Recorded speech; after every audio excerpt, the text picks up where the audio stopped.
Yeah, hello everybody and welcome to my tutorial about how to avoid common mistakes in computer simulation.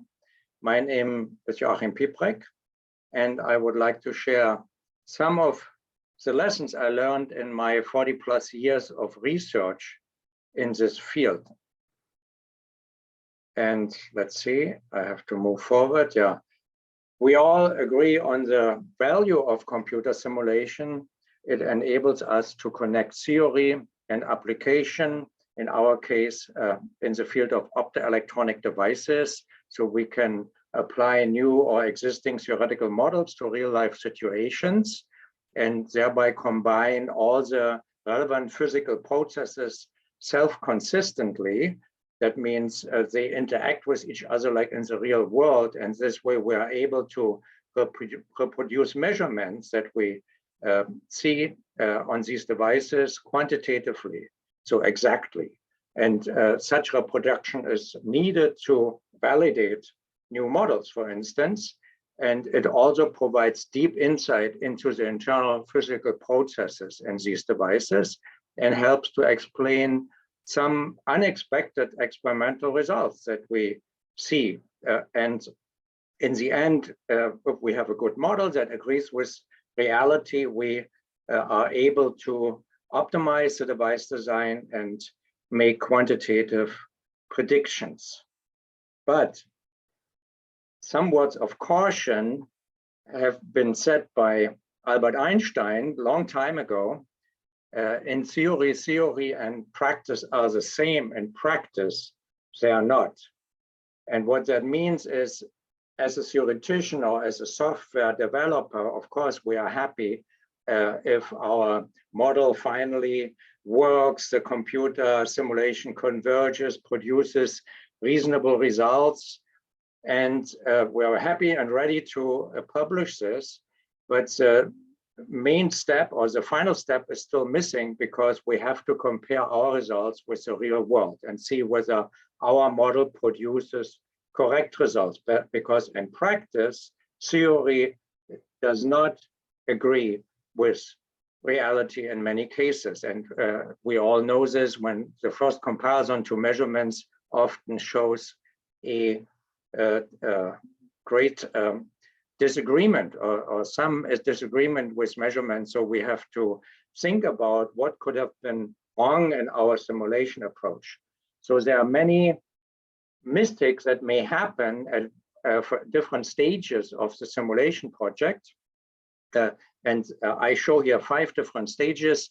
In the beginning, we have to think about device physics. So what is the problem we want to investigate, and what are the physical mechanisms affecting this problem? So we need a good understanding of the device physics, at least qualitatively, before we even get started with the modeling. And after we have this understanding, we need to find a model that is appropriate. Can we live with a simple analytical formula? Do we need numerical simulation, or what kind of level modeling do we really need? And after we make this decision, we have to then write the code and do a numerical implementation of these models. And of course, there can be simple typos, there can be numerical artifacts, so a lot of things can go wrong and at this level as well.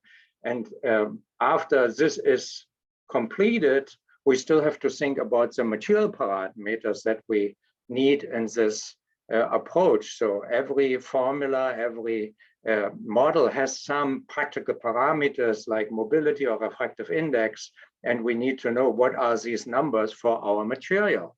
So, and there is always a range of values reported in the literature, so which is the correct number for our case. So there can be mistakes.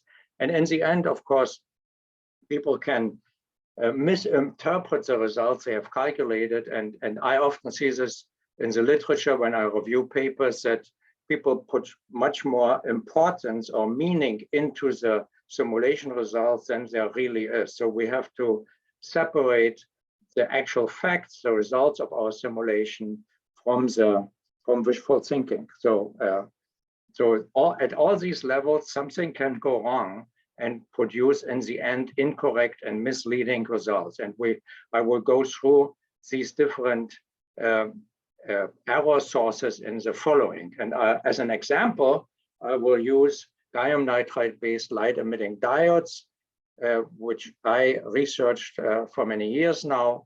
And we all know these lamps, they are everywhere. So this is a very important optoelectronic device, but it has a dirty secret, which is called efficiency droop. And let me briefly explain what efficiency droop is. When we crank up the current, then we expect that the output power goes linearly with the current. It also rises linearly, but that is not the case.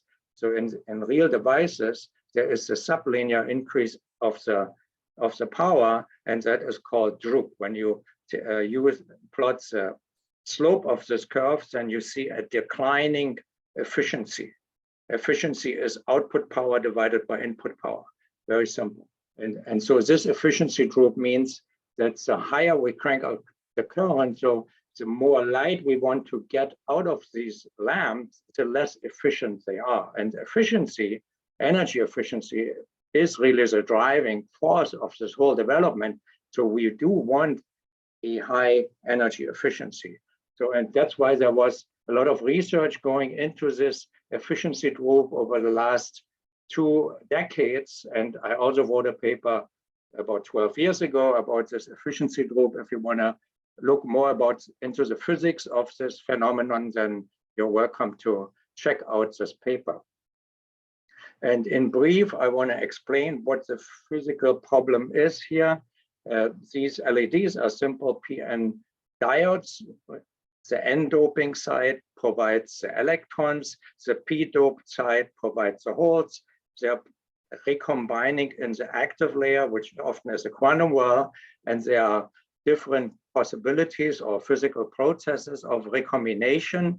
The main process is B, which is radiative recombination that creates light or photons.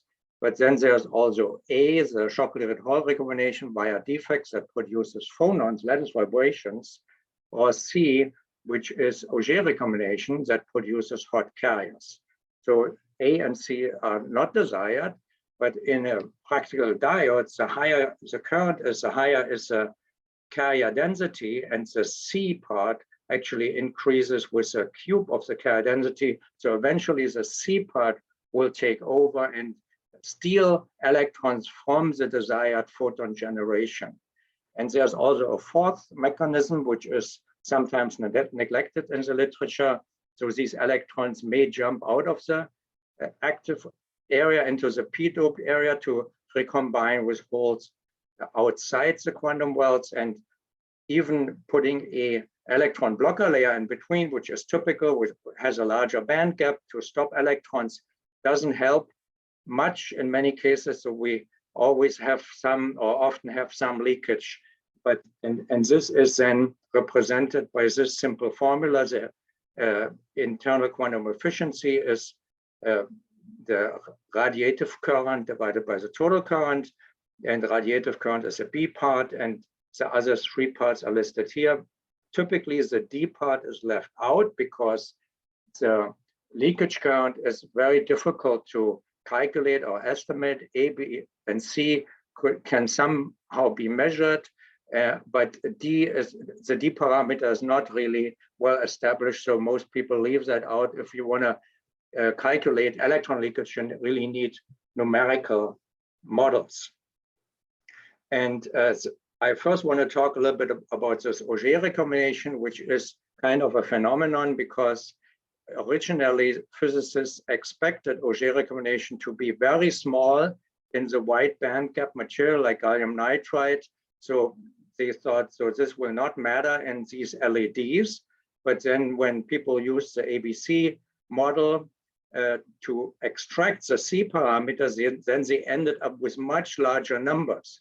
So this is more a pragmatic approach. People said, okay, Auger recombination is really the problem in our LEDs. There was no direct evidence and no real good theory to back that up. But later on, people developed some theories that we are here dealing not with a typical Auger recombination, but with so-called indirect Auger recombination, in which the energy transition to hot carriers includes a phonon interaction, and that could possibly produce a stronger effect. So some of this was investigated in this paper, which I wrote with some co-authors, so you can look deeper into the problem. But till today, we don't have a really good theory about calculating the C parameter. So typically, the C parameter is extracted from measurements. People use simply the ABC formula to fit the efficiency that was measured. But this plot shows that you can end up with different combinations of ABC parameters that produce the same, exactly the same efficiency curve if you don't know the carrier density in the quantum world. And this is typically not known, this carrier density. You need extra measurements, and most authors don't do that. So this way you could end up with a very small C parameter or with a very large C parameter from the same fit. So this is one uncertainty that remains here. And another uncertainty in the experimental ABC approach is the maximum of the internal quantum efficiency is not measurable. You can only measure the external quantum efficiency, and you have to divide this or multiply this by the photon loss, which is always an estimated value. We don't know exactly what the photon loss is. So the Auger model remains uncertain, but the leakage model also has a number of uncertainties, and that these are related mainly to the electron blocker layer, the material properties.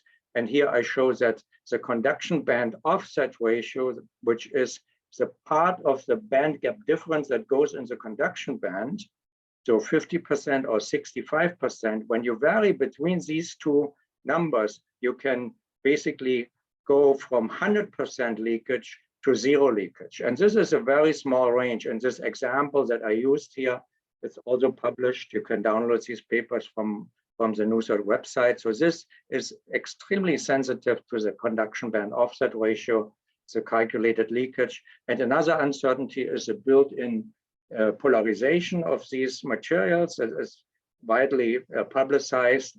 But the theoretical models deliver a polarization that is typically too high in the simulation. So most simulation papers apply a scaling factor to scale down the theoretical polarization to achieve agreement with the measurement. So there is another big uncertainty because nobody knows what the correct scaling factor is. And the third uncertainty is the hole mobility.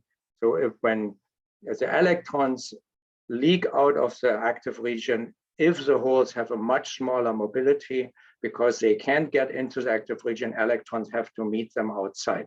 So this is a simple explanation about this sensitivity.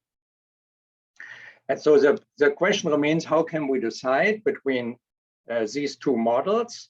And I try to answer this question in this paper by not only fitting the measured efficiency, but also the measured bias versus current curve. And I could reproduce both measurements using exactly the same model, the same software, and by varying only two material parameters. So you can make the electron leakage the main process by reducing the acceptor density and the electron blocker layer. And we don't really know what the acceptor density is. And by reducing the Auger coefficient, then we get the green curve. And if you assume a higher acceptor density and a higher Auger coefficient, then you basically stop the leakage and you make Auger the main loss process. So this fits, the simulation alone cannot answer this question. So what is the answer? And in the paper, I found an answer by proposing that we do additional measurements, because I found when you measure the efficiency at different temperatures, then you will see that the measured tendency is opposite to what you would calculate when the leakage model is considered. So that shows that the leakage in most cases is not the dominating cause of the efficiency droop. It may still happen, but it is not dominating. So the message here is sometimes we cannot answer by simulation only. We need to figure out additional measurements to find these answers. So, and I wrote down a lot of these experiences and lessons in this review paper that was recently published about efficiency models of gallium nitride-based LED status and challenges. And I listed some of the challenges that I am talking about today. And two of these challenges I want to briefly mention. And these challenges are, the first one has to do with the dimension of the simulation domain. When I review papers, I often see that people use a two-dimensional approach. They put the P contact on top, like in a real device, and the N contact on the side below, and that creates a two-dimensional problem. And in this case, the current density from the P contact to the N contact is clearly a non-uniform current density. So we don't really know what is the current density in the active region. It is small in the center and maximum at the edge. So if we want to study different physical processes that all depend on the current density, then we better use a one-dimensional approach and put the P contact at the bottom here, cut this off, to have a constant current density across our simulation domain. Then it's much easier to draw conclusions about the different processes. So a lot of authors don't do that. They don't even realize that this is a problem. And so I often, when I review such papers, I send them back for improvements. And we should keep in mind that the real device is always a three-dimensional device. So we have a three-dimensional current flow. And not only that, we also have a three-dimensional heat dissipation. So these physical processes that are very important in real life are three-dimensional problems that cannot really be tackled with lower dimension simulation, but 3D simulations are a big effort, and a lot of people don't do that. So we always have to think about what kind of model, what kind of dimension we want to use and what kind of conclusions we can draw. We have to understand the limitations of our model from the get-go and ask ourselves, is it good enough for the conclusion we want to draw? So this is one set of problems. Other set of problems is related to the nanostructure, and that is also often overlooked in the papers that I review. And the problem is that you create a quantum well, an active region, by mixing in indium atoms into the gallium nitride crystal. And these indium atoms, in this case 17%, are scattered randomly in the material. So, and from this plot alone, you can say this is not a uniform quantum well. This is a highly non-uniform quantum well, but most models assume uniform properties, uniform band gap, uniform polarization, things like that. But that is not realistic. And sometimes the indium concentration is even lower. So in this case, this typical continuum model that we use in drift diffusion equation cannot really be applied. So of course, it is a huge effort to consider these non-uniformities, and a few authors or a few groups are doing this. And we also, there are some papers cited in this paper, and also at the NUSOD conference this year, we have a few papers about these non-uniform effects, but not everybody has these kind of models. So you have to live with simpler models, but you have to realize the limitations of these simple models. So if you have a simple model, then optimization of the quantum well thickness may not be something you can do in a realistic way with such a simple model. So this is one example, gallium nitride-based LEDs, and I have a few more examples that I want to use to point out some other issues, some other mistakes and uncertainties. The first one is thermal resistance. When you try to simulate the internal temperature in a device, then you typically use thermal conductivities as a material parameter from textbooks. And these are numbers given for bulk material, aluminum arsenide, gallium arsenide, And in this case, we try to simulate the thermal resistance of a vertical cavity laser that has very thick distributed Bragg reflectors that are structures that have alternating layers, gallium arsenide, aluminum arsenide, that are about 100 nanometers thick. So, and we were always wondering why our thermal resistance that we calculated is smaller than what was measured. And we looked into all kinds of possible errors. And eventually we realized that the thermal conductivity we used in the simulation is simply not appropriate, because what happens is when you use in a bulk material, a very thick material, thermal conductivity can be translated into a mean free path and a travel distance, typical travel distance of the phonons that carries the heat, the lattice vibrations, the heat wave, if you want. But if you use very thin layers, then this typical mean free path cannot be completed. The phonons are scattered at the interfaces, so you reduce the mean free path. That also means you reduce the thermal conductivity. You cannot use the thermal conductivity from textbooks anymore because it's not a bulk material. And so we were not sure about it. So we did, in collaboration with some other researchers, we established some measurements to measure the thermal conductivity. And it turned out that our measured value is about 50% of the average bulk values that we used before. And even for very thick or relatively thick layers of more than 120 nanometers. For thin layers, that was a well-known effect, but for thicker layers, that was something new. So the message here is, when you find disagreement between measurement and simulation, that's not always a bad thing. Doesn't mean that you have done a bad job with your simulation.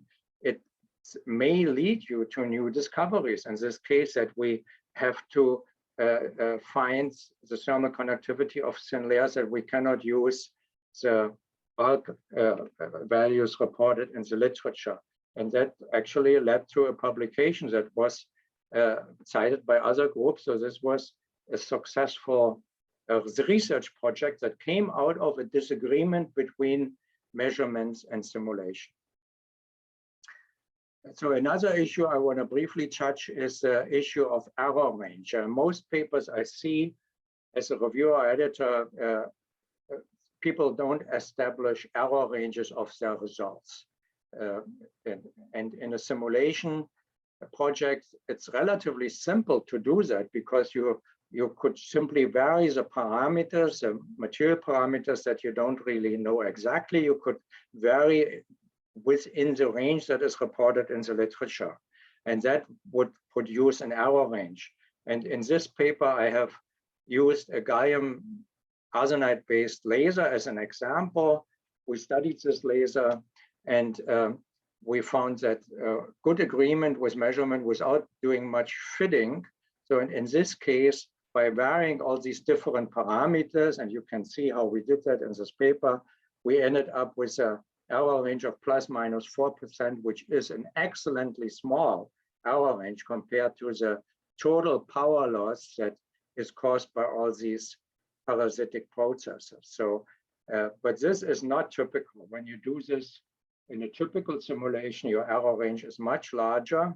So, and that may point out that you have to look more carefully into the material parameters that you are using in your simulation. But it should be a standard procedure to establish such error range in simulations. And it's not very difficult. You just vary some numbers and compare the results. So last not least, I want to touch the issue of machine learning, which I also covered in this paper, this recent paper. Machine learning is very popular right now. Artificial intelligence or artificial neural networks are used, for instance, in photonics or in material science. And what's happening in these cases is not the typical machine learning, which is normally used to extract, to study data that are measured. But in this case, they produce these data by simulation. And the data, the amount of data you need to train a artificial neural network or machine, a computer, is huge. You need hundreds and thousands of simulations or data points to really train this computer. And so they run this over many days and weeks, but it's cheap, so it can be done. The problem with this is when you do this in optoelectronics, and I kind of describe that in the paper, the optoelectronic models are way too uncertain. There are too many uncertainties. The physics is too complex. In photonics, you just have Maxwell equations. Yeah? On material science, you just have maybe one equation that would lead to your parameter. But with optoelectronic devices, you have so many different physical models that have to be involved, so many different parameters, that is really difficult to say my model is realistic, my model is correct, and now I can do on massive scale a computer, let my computer run over hours and find the optimum design. That is certainly a very risky endeavor, and if you want to know more about this, then I recommend that you read this paper. So in conclusion, we can see that computer simulations are increasingly important, but we have to keep in mind that computer models always simplify reality, and they actually create a virtual reality in which many artificial effects can happen, so that accurate predictions are very difficult to achieve. And I'm speaking from my experience of 40 years, it's really very difficult to do this without measurements, without comparison to real data. So we should always be skeptical and carefully evaluate the possible errors, and the validation by measurements is always required if we want to produce reliable and reasonable results. And how can we do this? And that's why I want to recommend this kind of simulation strategies that I have established for my own work in all these years. So first, when we start a simulation project, we should clearly formulate what kind of problem we want to solve, what kind of question we want to answer, so that we have a clear guide what the outcome should be. Because the physical world, especially in optoelectronics, is way too complex to cover everything. You have to really focus on the narrow problems that you want to solve, and then you have a guide how to go forwards. And then after you've done that, you can think about all the physical processes that have an influence in this case. So just qualitatively, what could happen? What are the possible things that happen? And all these things should then be implemented in an appropriate modeling approach. So what kind of, not only which kind of physical processes should be included, but also what kind of modeling we need. Can we use a simple formula? Do we need a numerical approach, or what is really needed to address a practical problem?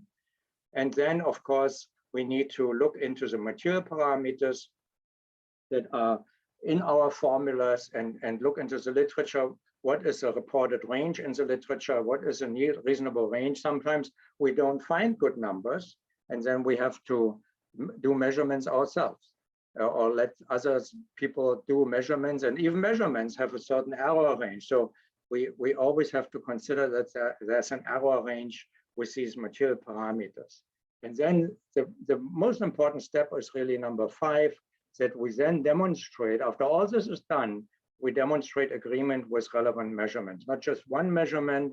As I've mentioned, sometimes we need several measurements at different temperatures, several types of measurements to really establish that our model is close to reality. And in many cases, at least in my experience, this agreement doesn't come automatically. So you really, in the beginning, you are far off the measurement. So then you have to think, what is wrong? And I often go through this kind of loop several times. Maybe there are other processes that are relevant. So you have to look in the literature, what have other people done, and include other processes, and maybe use a different modeling approach, use different material parameters. So this is a cycle here that you go through several times before you can really trust your simulation results. And after this is completed, only then you can look into the internal device physics and really try to understand the internal physics that go on in this device or in this process, and identify what are the key mechanisms, what is important, what is less important, but you don't know this from the get-go. Sometimes things that you think are less important are in actually more important, or other way around. So, and after you understand the physics, then it's almost natural to understand what you can do to optimize the device design and performance and predict the performance of new designs. And that is often the goal of such a simulation strategy. So in my experience, this is a good approach to come to a realistic outcome. And you can find more of such examples. So actually from my research, I've listed a number of examples for different device types where I practice this kind of approach. And I guess I achieved some reasonable results. And so this you can find on the NUSOD.org website, benchmark examples under services. But when you click on publications, you find most of the papers that I have mentioned here in the presentation. And last not least, I want to point out our NUSOD blog that has many authors, but I have written a number of posts that address exactly the issue that I was talking about today, the uncertainties of the computer simulation. For instance, here, pitfalls of computer simulation, which covers some of the things that I mentioned today, and it also gives some more examples. So links to the literature, and also very important for a lot of students. So how do I get my simulation paper accepted? So what are the things that you should do if you want to publish your results, or if you want to achieve reasonable results in the first place? So I hope all this helps a little bit and in your simulation project, and I hope you succeed with your projects. And I thank you very much for your attention. Now I have to stop this somewhere.